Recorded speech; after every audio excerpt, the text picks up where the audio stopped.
Olá, mulheres, graça e paz. Estou aqui novamente para a gente compartilhar aquilo que o Senhor falou comigo, no que eu entendi também, do capítulo 7 do livro Mulheres Aconselhando Mulheres, cujo tema é Cristo, a resposta de Deus para o seu medo. Então vamos entender um pouco o que é esse medo, né? A autora começa mostrando que muitas pessoas negam ou escondem seus medos, assim como crianças dizem que não têm medo, mesmo quando elas têm. Então a ideia principal é que ninguém é totalmente livre do medo. As pessoas confiantes, muitas delas bem-sucedidas, têm medo também. Alguns exemplos de medo ela traz aqui: medo de alguém ser melhor ou mais capaz do que você, medo de perder o respeito, medo de perder a posição ou o reconhecimento que você tanto conquistou. Muitas vezes as pessoas escondem seus medos para parecerem fortes, mas na verdade elas não são. E elas não querem demonstrar esse medo. Então o medo é uma experiência humana comum, mas ela precisa ser avaliada à luz de Deus. A autora explica que o medo ele pode ser paralisante. Sabe aquele medo que te impede de agir, que você fica estagnada, mão suando, né, o corpo com calafrios e você não se mexe. Então existem alguns medos comuns. Medo do futuro em relação a finanças. Existem muitas pessoas com esse medo, né, com relação ao futuro, às finanças. Isso geralmente pega nos homens, mas muitas mulheres independentes ou que não têm marido também têm esse medo. O medo de perder o emprego, perder a casa, o carro, as economias que estavam no banco. Medo também de sermos maltratadas, né, ou ignorada, rejeitada por pessoas. Também existem alguns medos que são irracionais. Esses são perigosos, porque eles geram pânico e ansiedade. Então, a consequência desses medos, eles podem dominar a tua vida, se tornar companheiros, né, maus companheiros constantes e gerar respostas emocionais desagradáveis. Uma pessoa encurralada com medo, ela pode ferir alguém, ela pode, né, lançar uma palavra, porque, né, conforme a situação que ela está vivendo, foi ativado um gatilho nela.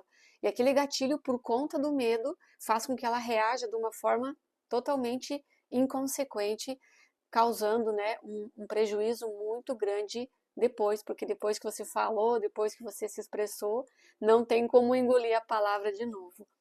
A palavra de Deus em Mateus 10, 28, ele fala assim: não tenham medo daqueles que querem matar o corpo, eles não podem tocar na alma. Temam somente a Deus, que pode destruir tanto a alma como o corpo no inferno. Olha que forte isso. Então não precisamos temer aquilo que vai nos fazer mal no nosso corpo. Temos que temer, né, somente a Deus, porque realmente é Ele que pode destruir tanto a alma quanto o corpo. Então é essa segunda morte que a gente fala, que ela é perigosa, né? A autora também explica que nem todo pecado, né, nem todo medo é pecaminoso. Então existem tipos diferentes de medo. Esse eu também não sabia e eu achei bem interessante que ela traz aqui. Então o primeiro tipo de medo é o medo pecaminoso. É aquele que paralisa e impede a pessoa de usufruir o melhor de Deus nesta terra. O segundo é o medo prudente, é o medo natural, né? É o reconhecimento de que somos limitados, que não controlamos tudo e que existe sim um perigo real. Por exemplo, o medo de ser assaltado numa cidade muito grande. A gente que viaja, a gente toma cuidado, né, com os nossos pertences, bolsa, celular, não fica dando bobeira, porque alguém pode vir e te roubar. Então é um medo prudente, não é um medo paralisante. O terceiro é temor santo a Deus, que é o de fazer a vontade de Deus. Esse temor é bom. Então esse é um zelo, é um medo de não errar, de não desagradar o coração de Deus. Então dos três, né, o segundo e o terceiro são medos, o prudente e o temor de Deus são muito positivos. Mas o primeiro, esse que paralisa, ele é pecaminoso, diz na palavra. Provérbios 22, 3 diz que os prudentes os prudentes percebem o perigo e se protegem, mas os ingênuos seguem adiante e sofrem as consequências. Então, alguns medos revelam falta de confiança em Deus. Então, a Bíblia ordena que nós devemos viver, não devemos viver dominados pelo medo. A autora apresenta 5 perguntas de autoavaliação espiritual, muito interessante. Primeiro é: o que domina seus pensamentos quando você tem medo? O que te domina? Quais pensamentos vêm na sua cabeça?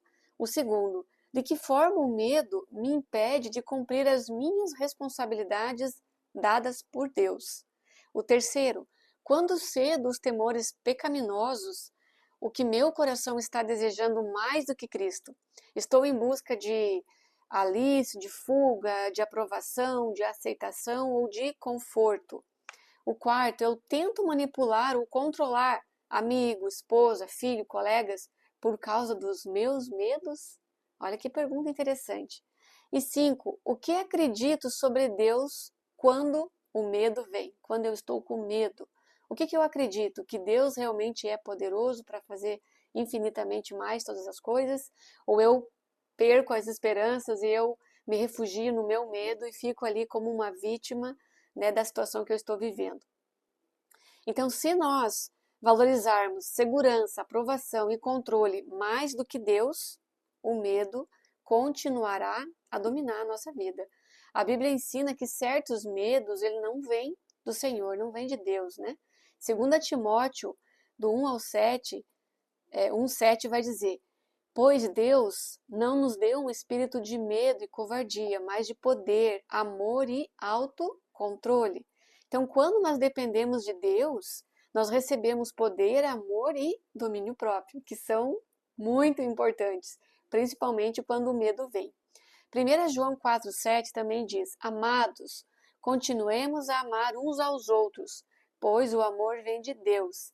Quem ama é nascido de Deus e conhece a Deus. Ou seja, muitas pessoas tentam hipnose, medicamentos, ansiolíticos, religiões até orientais, meditação, né, para tentar curar ou acalmar o medo que paralisa ela.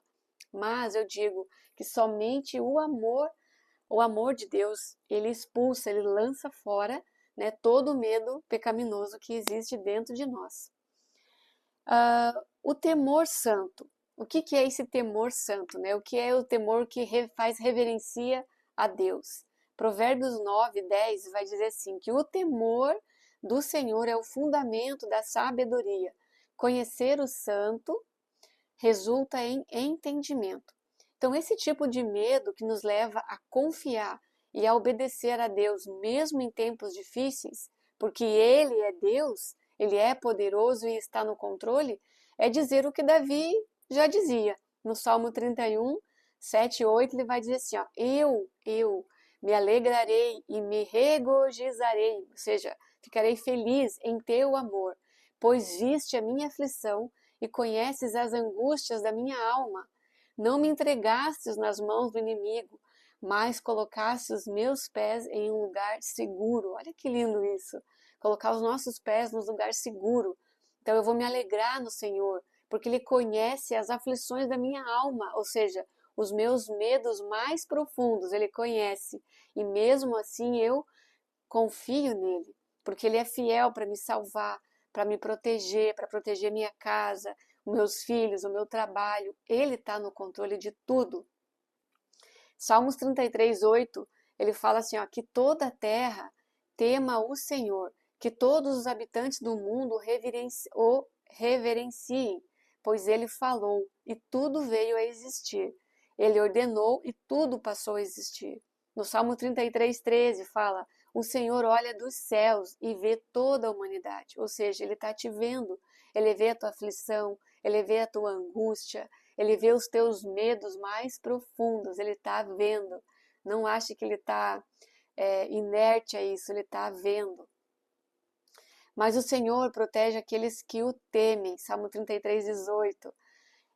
Os que confiam em seu amor, Ele os livra da morte e os preserva em tempos de fome. Nós colocamos a nossa esperança no Senhor e Ele nos ajuda, Ele é o nosso escudo. Então Deus é o nosso escudo. Então, o que vai nos atingir, ele está à frente como um escudo para nos proteger. Então, ter um temor santo significa que você crê e busca e vive de acordo com tudo aquilo que ele disse na sua palavra. Então, quando eu conheço, quando eu medito na palavra de Deus, eu vou conhecendo mais a Deus. E aí eu vou aprendendo a confiar mais dele. Porque como é que eu vou confiar em alguém que eu não conheço? Ninguém confia em quem não conhece. Então, por isso que é importante a gente conhecer a Deus, para entender que ele nos protege, ele nos cuida, ele é o nosso escudo, a nossa força, ele coloca os nossos pés em rocha firme, em terreno firme. 1 João 4,14, que fala assim, ó, que além disso, vimos com os nossos próprios olhos e agora testemunhamos que o Pai enviou seu Filho para ser o Salvador do mundo. A salvação que está em Cristo, porque Ele nos resgatou do pecado, nos libertou do medo e demonstra o seu amor por nós na cruz. O melhor exemplo, né, de superação, de confiança em Deus é o de Cristo. Então, Atos 4,12 também fala que não há salvação em nenhum outro. Deus não deu outro nome debaixo do céu pelo qual devamos ser salvos. Então não adianta você ir procurar, né, em lugares de trevas e outras religiões, porque é só Jesus que traz esse conforto, essa segurança no nosso coração. Então, quando nós entendemos o sacrifício de Jesus na cruz, todo o temor vai embora. Não tem como você ficar com temor, crendo naquilo que Jesus fez por nós. Romanos 8,32 fala assim, se Deus não poupou nem mesmo o seu próprio Filho, mas o entregou por nós. Olha que lindo isso, gente, ele entregou Jesus por nós, né? Não nos dará também todas as coisas? É claro que o Senhor quer tirar todo o medo, toda a aflição, toda a angústia que está no nosso coração. Se ele não poupou o seu Filho, quem dirá o que ele dará para nos resgatar? Então Deus prometeu nunca abandonar seus filhos, né? A autora também ela apresenta um exemplo prático de uma mulher chamada Maria, que tem medo de dirigir sobre pontes. Como falei, a gente tem muitos medos, e ela, nesse caso, ela trouxe um exemplo de Maria que tinha pavor de dirigir sobre ponte. Então, como o medo se manifestava, né? Quando Maria se aproximava de uma ponte, o coração dela acelerava, as mãos começavam a suar, ela imaginava acidentes, né? O carro caindo, as pessoas batendo, e os pensamentos de tragédia dominavam a sua mente. Então, o medo ele é tão forte que pode impedi-la de ir na igreja, estava impedindo ela de ir na igreja, porque ela precisava atravessar uma ponte para chegar lá. E aí tinha um dilema espiritual. Maria podia escolher ceder ao medo, deixar de ir na igreja e evitar situações que exigissem fé, né? Então ela simplesmente se isolava, se escondia. Mas isso ia trazer uma consequência, porque todo medo ele vai trazer uma consequência. A consequência seria, impediria ela de obedecer a Deus, porque a Bíblia fala para a gente congregar, porque o Senhor libera as bênçãos, né, quando a congregação está reunida, servir as pessoas, que também é um outro ato de amor a Deus, e viver completamente o propósito de Deus na vida dela. Então, a autora explica que Maria precisa responder ao medo com a fé no Evangelho. Ela precisava buscar e lembrar verdades como Deus me ama, Deus tem bons planos para mim, Cristo demonstrou amor na cruz e Deus governa a minha vida. Mas para isso ela tem que ter uma atitude de fé. Não basta ela só imaginar ou pensar a respeito disso, ela precisava ter atitude, ou seja, agir. Então Maria ela começa e ela aprende a dizer, eu confiarei em Deus, Deus está no controle e eu não preciso enfrentar essas dificuldades sozinha. Então ela pode obedecer a Deus mesmo sentindo medo. O medo ele não vai embora assim de repente, você precisa encará-lo, você precisa enfrentá-lo e com a ajuda de Cristo, com a ajuda de Jesus, com a ajuda de Deus, você vai conseguir fazer isso. Então a autora também explica que quem crê em Cristo recebe poder para resistir o pecado. Mas isso não significa que a luta contra o pecado simplesmente vai embora. Bom se fosse, né? que o medo vai desaparecer imediatamente. Como eu falei, ele é um processo. O poder do pecado, ele foi quebrado. Mas, mesmo que existam, né, alguns hábitos antigos, Deus está trabalhando na transformação. E a transformação, ele é aos poucos. Efésios 2, do 4 ao 10, ele diz o seguinte: mas Deus é tão rico em misericórdia e nos amou tanto que, embora estivéssemos mortos por causa de nossos pecados, Ele nos deu vida juntamente com Cristo. E é pela graça que vocês são salvos, pois Ele nos ressuscitou com Cristo e nos fez sentar com Ele nos domínios celestiais, porque estamos unidos a Cristo Jesus. Assim, Deus pode apontar nos tempos futuros os exemplos da riqueza insuperável de sua graça, demonstrada em sua bondade para conosco em Cristo Jesus. Vocês são salvos pela graça, por meio da fé. E isso não vem de vocês, é uma dádiva de Deus. Não é uma recompensa por boas obras para que ninguém se orgulhe, pois somos obras-primas de Deus, criadas em Cristo Jesus para realizar as boas obras que Ele nos deu de antemão e planejou para nós. Então Deus está trabalhando, moldando nós. Nós fomos criadas para viver uma nova vida com Ele. Então não importa qual seja o seu medo, a resposta continua sendo a mesma: Cristo. Então Cristo é a resposta. Para dominar o medo, a gente precisa lutar contra o pecado, renovar nossa mente com a verdade de Deus, desenvolver temor santo, conhecer a palavra, ver aquilo que agrada a Deus e agir, fazer aquilo que agrada ao Senhor e confiar no caráter de Deus. Como eu falei anteriormente, não tem como a gente confiar, se sentir segura na presença de Deus se a gente não conhecer Ele. Não tem como. Então, Efésios 4, 22, 24 fala: livrem-se de sua antiga natureza e de seu antigo modo de viver. Está falando sobre mudança de vida. Corrompidos pelos desejos enganosos. Em vez disso, deixe que o Espírito renove seus pensamentos e atitudes. Revistam-se de uma nova natureza, criada para ser verdadeiramente justa e santa como Deus.